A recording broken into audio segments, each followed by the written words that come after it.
Welcome to another video. You've got Mr. Everything English, and today we continue with the English Language Paper 1 series and we look at question number 4. Everything Education. Tuition for Maths, English and Science. Now guys, question number 4 always looks at the end of the extract. So if we look at this question guys, it says focus this part of your answer on the second part of the source from lines 25 to the end. At this point guys, I want to talk about a message that you guys are always sending me. Sir, can I use my quotes from question 2 and question 3 inside question number 4? The answer is yes and no. You cannot, it's impossible for you to use your quotes from question 2 in question 4. Why is it impossible guys? Because question 2 is on the second paragraph, question 4 looks at the ending of the extract. But, of course, you can definitely use your quotes from question 3 inside question 4. Now, question 4 guys always gives you a statement. Always. No matter what happens, they always give you a statement. A student said, this part of the story of Mr. Fisher is marking homework, shows Tibet's story is better than Mr. Fisher expected and his reaction is extreme. To what extent do you agree? Now the question always asks you, to what extent do you agree? Now, when we're looking at the word extent, the word extent means how much. So the question is saying, not do you agree or disagree, but instead the question is asking you, how much do you agree? Now, I always advise students, please strongly agree. I advise students to always strongly agree. Don't say I agree, give your extent, give your how much.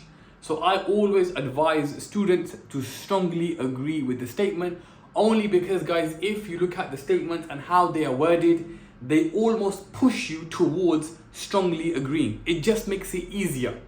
Now, this question is worth 20 marks.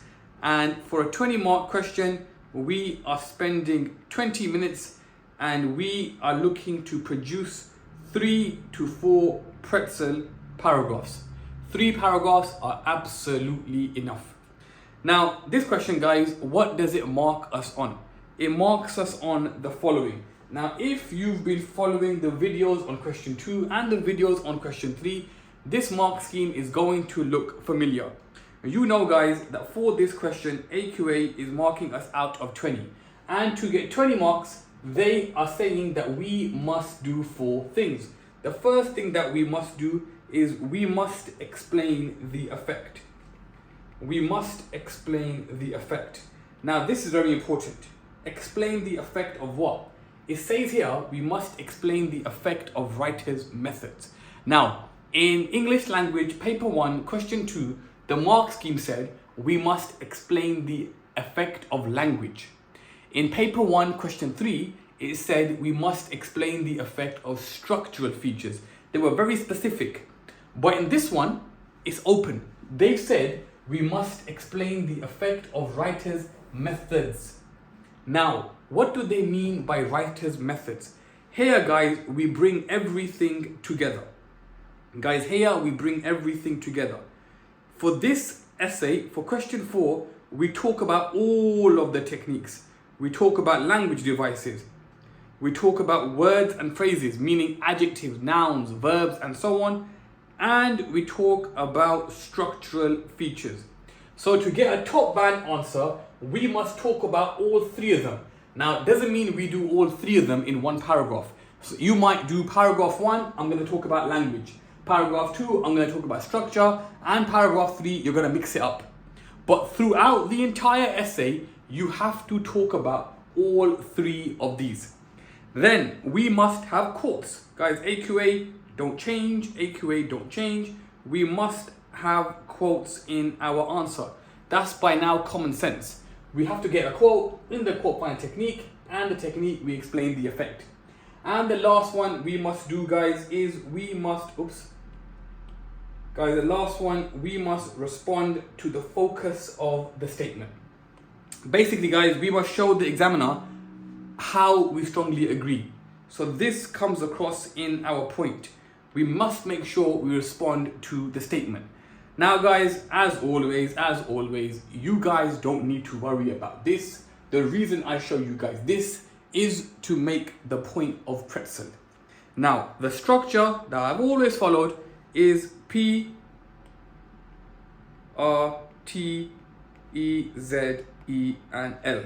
Now, based upon pretzel, are you marked upon your point for this question? Yes, you are. Yes, you are, because the fourth bullet point, this bullet point here, is where you're marked upon your point. This is where you address the statement. I strongly agree because, and you give your point. Are you marked upon your reference? Yes, because that is where we give the textual detail. We give the quote when we give a quote when we give our first quote and when we zoom in. Now, how about writer's methods? Yes, we are marked upon writer's methods. That goes there and that goes there. So guys, as you can see, just by following pretzel, we tick off the mark scheme. And do we explain the effect on the reader? Of course we explain the effect on the reader, guys. We do that over here and we do that over here. Now, are you marked upon your link? I would argue yes, you are marked upon your link. Why? Because in your link, you again respond to the statement. Therefore, as you can see, I strongly agree and you give your reason. Now, so long as you guys stick to pretzel, you're good. Pretzel will make you answer the question without you even worrying about it. So, for our answer over here, guys, we are looking to do, I would say 3 paragraphs is enough, by the way. We are looking to do 3 paragraphs in 20 minutes, strongly agreeing with the statement. Now, a very controversial and important question. Actually, wait. For this question, guys, please never ever do an intro and please never ever do a conclusion. We have not got time for that. It's not part of the mark scheme. Give me 3 pretzel paragraphs and job's done. Now, do we have to have a balanced argument? Do we have to show both sides? No. Please don't bother doing that. Why? Because the proof is in the pudding. This is a model answer, guys, that was published not by me, but it was published by AQA. Now, this kid wrote a lot, but there were 3 paragraphs. And in these 3 paragraphs, this kid simply strongly agreed with the statement over and over and over again. Now, this got 20 out of 20. I didn't mark it, it was published by the exam board. But they got 20 out of 20. 3 paragraphs is the writer strongly agreeing with the statement. Now, that is what I want you to do in your response. Secondly, guys, a lot of the time people say that critical means you are arguing both sides. Remember, it's convincing and critical. Convincing means you must persuade somebody of your opinion. If I said to the examiner, you know what, this pen is the best pen in the world, but let me give you 1 paragraph telling you why it's the worst pen ever. That's not convincing. You're ruining your own argument. Now, critical, the way I want you to understand critical is whatever side you argue, really dig deep in it. So if you're gonna say, I strongly agree that this pen is the best pen in the world, dig. Give me thorough, detailed reasons. That's what I mean by critical and convincing. Pick one side and argue the life out of it. Now, can you strongly disagree? Yes, you can. There's nothing wrong with writing 3 paragraphs where you strongly disagree. But my rule is always very simple. Pick one side. Whether you strongly agree, whether you strongly disagree, and argue that one side for 3 paragraphs long. It's always easier to strongly agree, but that doesn't mean you can't strongly disagree. Now, let's do a quick recap, guys. So, we are marked on the effect, we are marked on the technique, we are marked upon the quote, and we are marked on whether or not we've answered the question. So long as you do pretzel, you're gonna be good. Now, this question, guys, marks you on how much do you agree. We always strongly agree. 20 minutes, 3 paragraphs is what we are aiming for. Now, let me give you guys a basic structure that you might want to use for this question. In paragraph 1 of this question, you will hopefully follow pretzel. And in paragraph 1, For your technique, you may pick a language device, and when you zoom in, you may zoom in to a verb or an adjective. Basically doing what you've done already for question number 2. Then when we move on to paragraph number 2, guys, we follow pretzel again: point, reference, technique, effect, zoom, effect, and link. And for your technique, you may pick a structural device, and when you zoom in, you may zoom in to a structural device also. That's the second paragraph done. And then we move on to paragraph number 3, guys, and we do point, reference, technique, effect, zoom, effect, and link. And for your technique, this time you might mix and match, do whatever you find easy. You might pick a language device, and you may zoom in to a structural device, or you might talk about a verb. But my point is this: if you follow this structure of your 3 paragraphs, by the time you get to the end of your second paragraph, you've done language, structure, and words and phrases. You've done all the possible methods that can come up in your exam, and in the third paragraph, you can pretty much do what you want.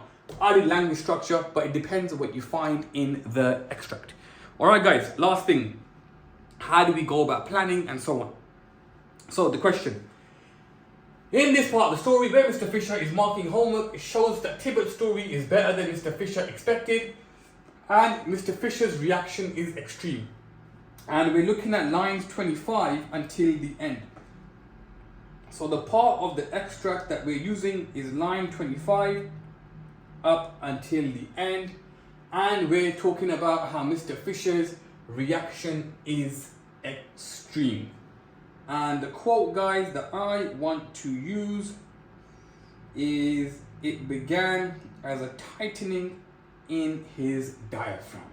It began as a tightening in his diaphragm.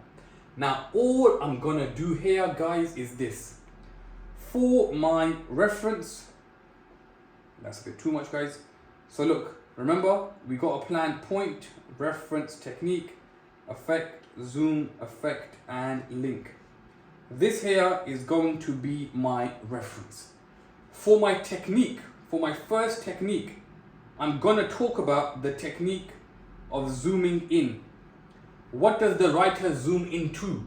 The writer zooms in to Mr. Fisher. Not his skin, not his eyes, but we zoom inside him. And this shows how this book is affecting him deep within himself. And for my zooming in, I'm going to zoom in to the verb tightening. Guys, I'm going to zoom in to the verb tightening. And the reason, by the way, guys, I'm zooming into the verb tightening, because it shows that this book is so amazing. This guy's about to struggle when it comes to breathing. So I strongly agree, most definitely, his reaction's over the top. He's behaving like he's won the lottery. The guy's about to pass out just because the story is so good. Now this is why his reaction is over the top. So my point is going to be that most definitely I strongly agree that Mr. Fisher's reaction is over the top, because Mr. Fisher's reaction, guys, is abnormal. That's my point. This is not how we normally behave when we're reading a story, unless you're reading the pre-story. Now, for my reference, I'm going to use "it began as a tightening in his diaphragm." For my technique, I've got a structural technique. For my zoom, I'm zooming into the verb tightening. And that's it. That is one paragraph planned, done, and complete. In your exam, guys, you'd simply go through the extract and you'd find 2 more that you want to use. So you may pick something over there or something over there, and you plan 2 more paragraphs. And once you've planned 2 paragraphs, guys, you then simply go ahead and you write out your response. And in your exam, guys, you're aiming for 3 pretzel paragraphs. 3 clean pretzel paragraphs. Now in that one, I had structure and language. That's absolutely fine.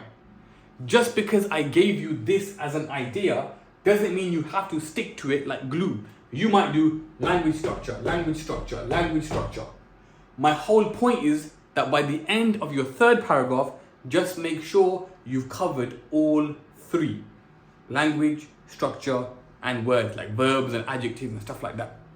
So guys, in your exam, all you would do is you would write these out into paragraphs, and that's it. That is how you answer question number 4. There's no secret ingredients, guys.